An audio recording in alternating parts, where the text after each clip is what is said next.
back, everyone. Hoping that we all are well from the last time that we met up from last week.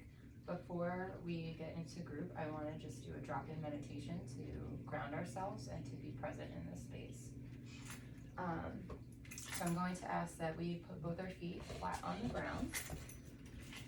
If we feel that we're needing to ground, maybe sit with palms down.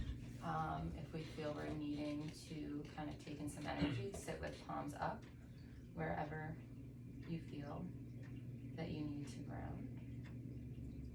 Having some difficulties, hold on 1 second.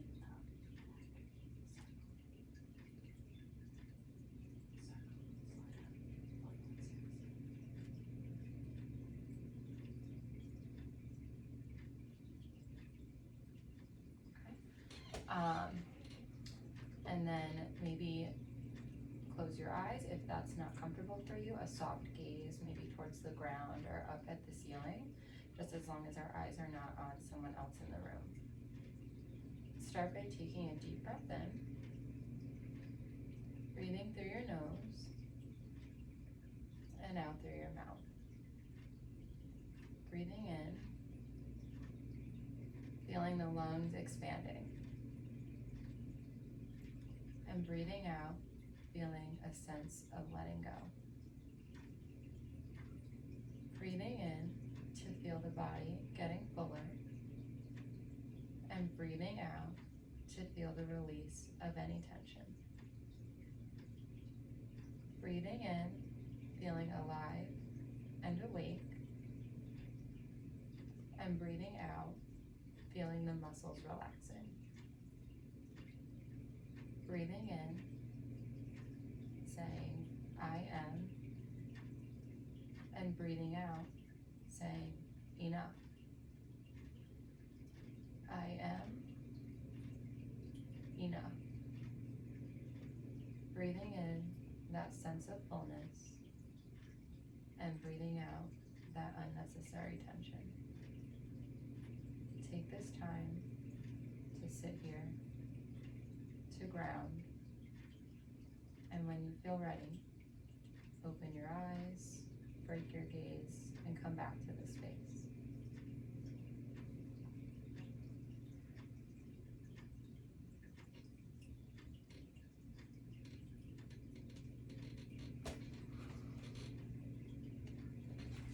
Welcome back, everyone. How was that for everyone? Really good. Yes. Good feeling. Feeling good. So before we get into today's session, I just want to remind everybody what this space is for us. It is our safe space. What stays in here, or what's said in here, is what stays in here, unless there is any alluding to self-harm, harm of others, and unfortunately that is when our confidentiality would have to be broke. I'm going to ask that we continue to stay off our phones, being that that is that confidential space, and we're also present in our moment. If there is any emergencies, feel free to take that phone call or text and step out of the room. I want to go over some grounding techniques with us today so we can get a little bit of a better managing technique for when anxious thoughts or anxious feelings in our body start to arise. The importance of grounding. What comes to mind? Why do we feel it's important to ground ourselves when feeling those regulated moments? Anyone have any thoughts? Probably because when you're grounded, you have like a more clear head, so you're not like thinking irrationally. Yeah, absolutely. Beautiful. Any thoughts for you, Courtney? Yeah, and speaking for myself, I know when I feel anxious and anxiety kicks in, I think it's helpful for grounding techniques to calm me down. Mm-hmm. Yeah, when we're trying to ground ourselves, we're trying to connect our energy with the energy kind of beneath us, right, on the place that we're at. So we're trying to connect our spiritual, our emotional energy to Earth's energy, right? Finding that that wholeness as when I'm trying to make different decisions, that I'm acting out of what we went over last time, our wise mind, rather than only emotion mind or only reason mind. Before we move further into that discussion, anyone able to kind of recap of what emotion, wise mind, and reason mind is, or do we need some reminders? A reminder would be helpful. Okay, so when we're acting out of emotion mind, we're solely making decisions based on what our emotions are for that scenario. So if I'm identifying anger, my decision that I'm going to be making on, somebody else, a situation, is going to be based off my anger. But that's my immediate feeling. It might not be my emotions about the whole situation or the decision that I want to make. If I'm acting out of reason mind, it's more logic, ration, and I might not be taking my emotions into consideration. And our goal here is to walk that middle path, to get into wise mind, to bring both emotion and reason together so I can make my best decision based on how do I feel about this situation, how do I feel about this person, and what is my rationale, what is my logic behind, like how am I getting to my goals, how am I getting to a decision that's going to benefit me most. So when we're grounding ourselves, essentially, we're trying to have our body's energy come to that middle ground, that middle path, that center. We want to feel grounded, we want to feel centered, we want to feel stable. Because if we're not feeling centered or stable, our decisions might be coming out of emotion or reason mind, not wise mind.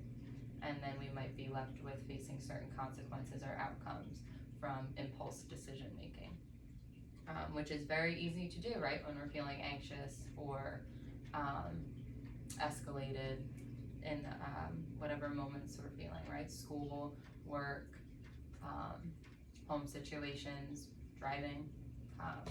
Right? How many of us make impulse decisions while we're driving because we're mad that this guy cut us off, and now we're escalated up to here, but that's really not how we wanted to start our day off, right? So trying to ground ourselves, take a step back, to then facilitate more beneficial and productive decisions. So two different activities or techniques I want to show you guys or introduce to you guys today is balloon breathing.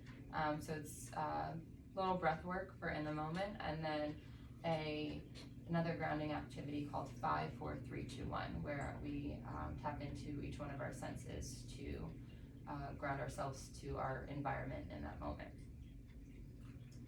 So I'm going to give you guys the first sheet, which is grounding exercises 5, 4, 3, 2, 1.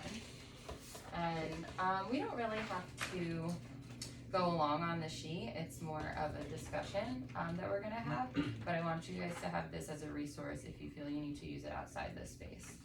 And then for our next one, we're gonna need something to write on. And some cards. So I'll leave these here for our next activity. So 5, 4, 3, 2, 1, we go through our different senses.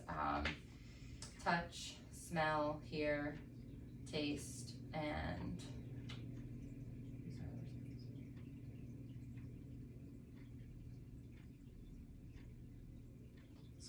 see. Thank you. All right, so the directions over here for example 1. Think of 5 things you can see, 4 things you can touch, 3 things you can hear, 2 things you can smell, and 1 thing you can taste. So take a few minutes in this room to think of 5 things that you can see. If you'd like to write them down, you're more than welcome to. If you feel you can keep this information in your head, you can also do that. If you'd like to write, I have clipboards and pens right here. Christian, what are 5 things that you could see in this room? I can see Courtney. I can see you. I can see the gray chair in the back, the black couch, and the cabinet. So Courtney, how about you? 5 things you can see in the space that you're in. I can see Christian. I can see you. I can see the fishbowl. I can see the artwork with the girl with the number 19 on her shirt.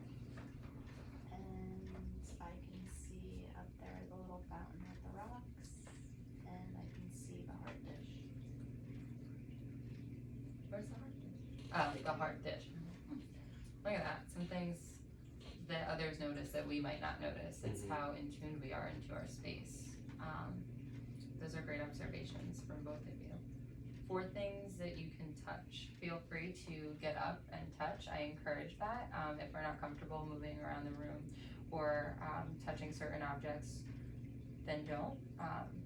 And if that's something you're interested in, I encourage you to go feel different textures in the room. Maybe if there's things that we can interact with. I don't encourage you to stick hands in fish tank, but maybe trying to imagine what that might feel like. So would anyone feel compelled to move around, or would we rather stay in seats? Okay. Courtney, 4 things you can touch. This rug, What's the rug feel like? fuzzy, Fuzzy. soft, which kind of reminds me, now I'm looking at the pillow, that would also be soft and the frills on the side. The whiteboard, How do you imagine the whiteboard would feel? I don't know, sleek, is Sleek. like a right description. Maybe smooth too. Yeah, sleek Yeah. and smooth. And then the pictures behind you, I think would be cool because they had different, edges. And then one more thing. Just knowing what water feels like, the chill and like cool wet feeling on your Yeah. hands, envisioning that with the fishbowl. So noticing like temperature, right? Right, we could even like touch like our own body, right? Like my leg feels kind of warm right now, right? So getting in tune with the different sensations that come with touch in our body.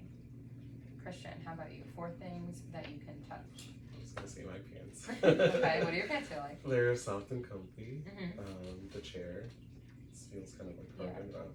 Mm-hmm. Where are you going? I actually do want to touch this poster. Okay. 'Cause, yeah, it's like rough. Yeah, there's definitely some texture on there. The table is smooth Mm-hmm. and cool. This poster, the glass, feels a little dusty. Dusty, nice.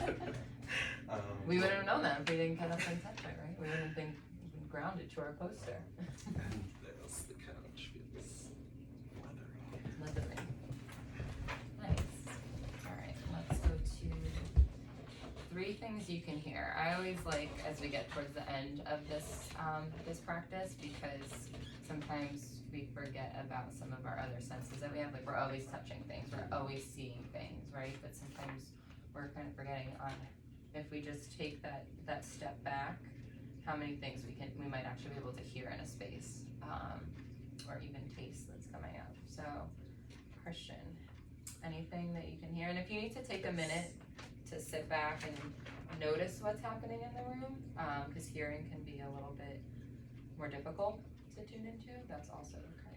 I hear the white noise machine. Mm-hmm. I hear the filter in the fish tank. Yeah. And the clock ticking. I cannot hear the clock ticking, so that's a really great observation. I was gonna say, wait, do you hear it? You don't hear?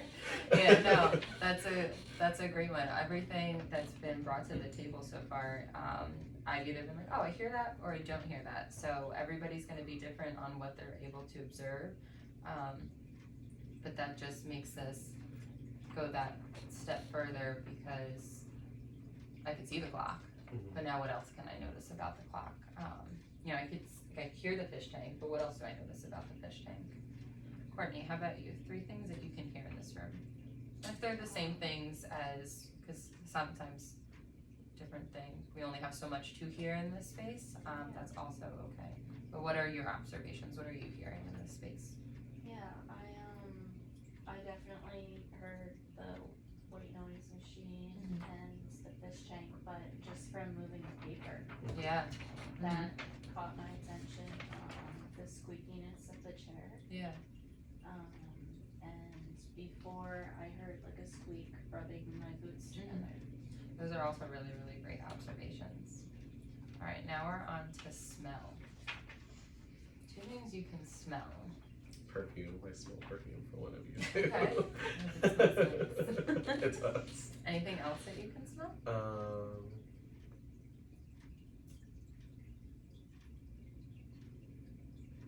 fresh air. The fresh air. Anyone's clothes smell? Like fabric softener, laundry, anything like that? Smell like nothing.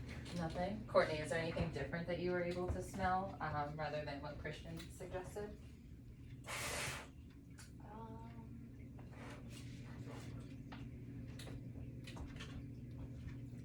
Can't pinpoint it, but talking about smelling, looking at the markers, Mhm. just from in the past, knowing what they smell, Yeah. it brings back almost that sensory of like, Yeah, of what you think knowingly this what would it be smells smell like. What about, does anyone want to take a small whiff? Yeah. Let me know what they just, want to describe what they smell? Oof. It smells like almost dog food. Okay. Would you like to? Sure. Smells like cookies. Got some different cookies. Yeah, so even if we're not able to sit here and be like, I don't know, I don't smell it. Let's look around our space. We might be outside, we might be in a classroom setting, we might be at home. What are different things that we can kind of go and look for the smell ourselves, right? Because sometimes smell and even taste that we're gonna do is a little bit difficult. I'm not sure if I have many things that we can offer to taste in this moment. But is there anything that we can taste maybe from on our tongue or in our mouth from prior to coming to group? Did we eat a meal? Did we have a snack? Did we have a drink? Any gum? Anything like that? Is there any tastes that are lingering that we could kind of notice? I have coffee, Okay.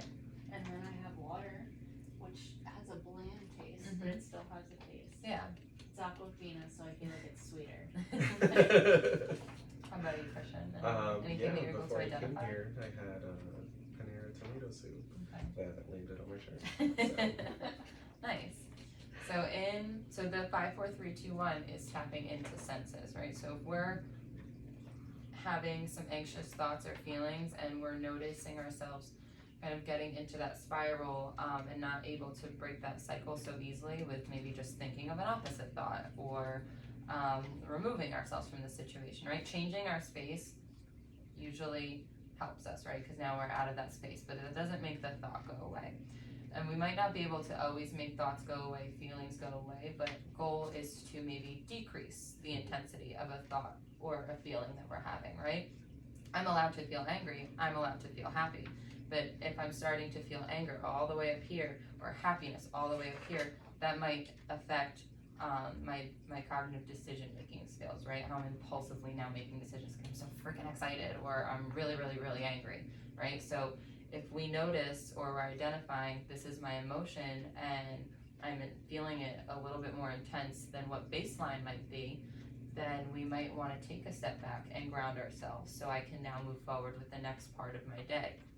So this activity really can be done anywhere. If we're sitting on the bus on the way to an event, or if that's just the way we're taking to get somewhere, if we're taking a walk, right? I do say if we are operating in our car behind the wheel, being mindful of safety precautions, right? Maybe while we're at a light or at a stop, or noticing different things we're hearing on radio, but keeping in mind and being mindful of what safety looks like for ourselves and others. But really, other than that, we can take this activity outside of this group and apply it to somewhere else. So can either of you think of different ways you can incorporate this grounding technique into daily lifestyle when maybe anxious thoughts or feelings start to arise? Maybe if I get to work early and I'm really not feeling like I want to go to work, I can ground myself and just go into work with a calm, collected head. Yeah, I like that too, right? Because sometimes work isn't our maybe most favorite place to be, because stress comes with work. So if we're able to start identifying and noticing what's in our space, right? Because how many times we come to work? A lot, right? And now we're just walking past, going straight to office, desk, register, you know, wherever our work is, table, whatever have you. We might be passing by all these things that that we're just always walking by and not noticing what else is in this space. So walking by, okay, what am I seeing when I walk down this hallway? And there might be different things that you notice, right? So say you're carrying like your own stack of paper or pad or pen walking into work. Oh, noticing the noise of the paper. So kind of grounding us to our space to be able to, you know, fully function in it to the best that we can. So I really like the example of bringing this activity into work. Is there any places that you can think of or come to mind or that you agree with? Yeah, to follow up on that, for staff meetings, Yeah. I find it's hard for me to like be present and after working all day and then after work having that hour meeting. I think in between the work day and before the meeting starts, it's key to do this. Right, just take our minute to see what else is happening in that space. Maybe some things have changed that we've never, or maybe there's some things that we've never noticed before. I'm in this space almost all the time running group with different people. I've never really noticed the clock ticking.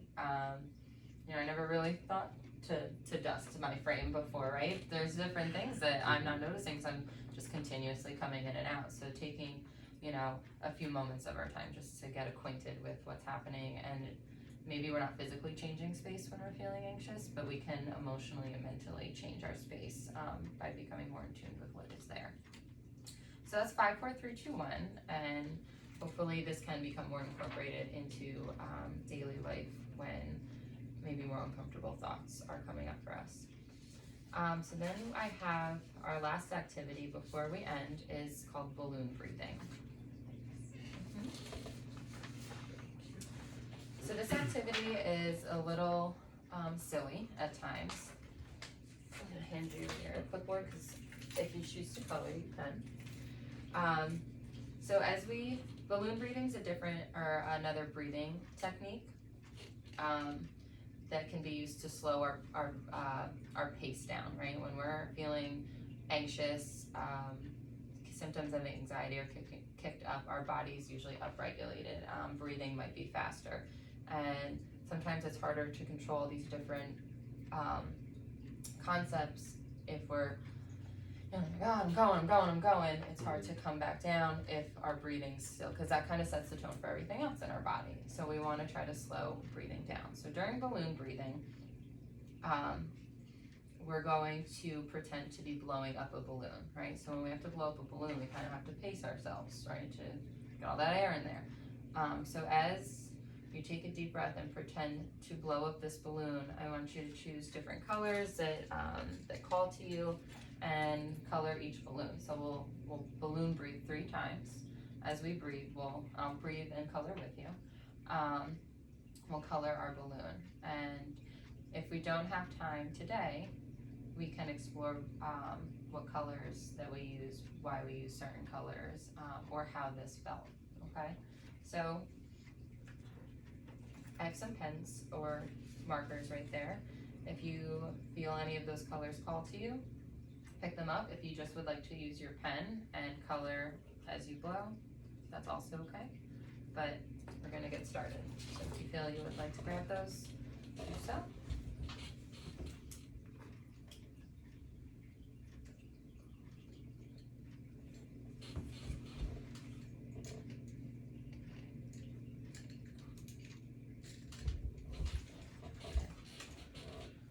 Everybody ready for our first balloon? Okay, take a deep breath. And pretend you're blowing up the balloon, color as you blow, as you exhale.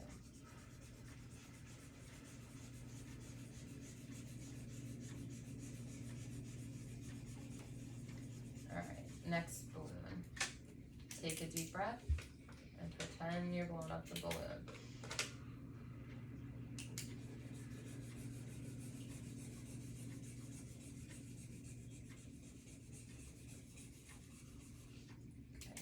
Last balloon. One more deep breath. And exhale.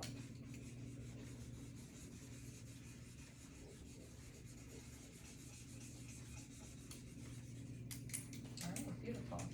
Did anyone feel their exhales got longer or increased in time as we went on, or decreased at all? Why do you think that is? I wanted to color more, so I kept on going. Okay, but also see how you're focusing on something else now rather than maybe an anxious thought. And maybe in this moment we're not having some of the thoughts that maybe we typically have outside of here, right? We're not having these things happen to us while we're inside group right now. Maybe we were coming in with them. But even if we don't have access to pens, colors, papers, anything like that, we can pretend, right, if we're needing to regulate breathing, we can pretend to still blow that balloon up. And then we can also even just do the motion of coloring, or maybe shut our eyes and pretend that we're coloring in that balloon as the breath decreases. So this is something else that we can also utilize outside of the group room space to help us regulate when we're feeling, or manage that anxiety when it starts to arise or come up. Where do we feel we might be able to use this activity? Or does it look realistic to use this activity outside of group? I feel like if I do use this one, it'd probably be at home, just because I do like using the pens and stuff. I feel like it'd be a little harder to just visualize it. Okay, But I have an activity for outside of home and inside of home. look at that. How about you, Courtney? Yeah, I find before social events, it's definitely a trigger where I could use this technique before. That would help me. Yeah. Just be in that social environment. Yeah, we can definitely go over additional breathing techniques in other groups that we have because maybe we don't always want to blow up the balloon. Maybe there's some things called like box breathing where we count, around the square. So different, or like a bee's breath. So those are different techniques we can also get to know as sessions go on. So we're almost done for the duration of today's session. I want to check in before we leave. How was today's group session for everybody? It's really good. Good. What's really good? We learned new stuff.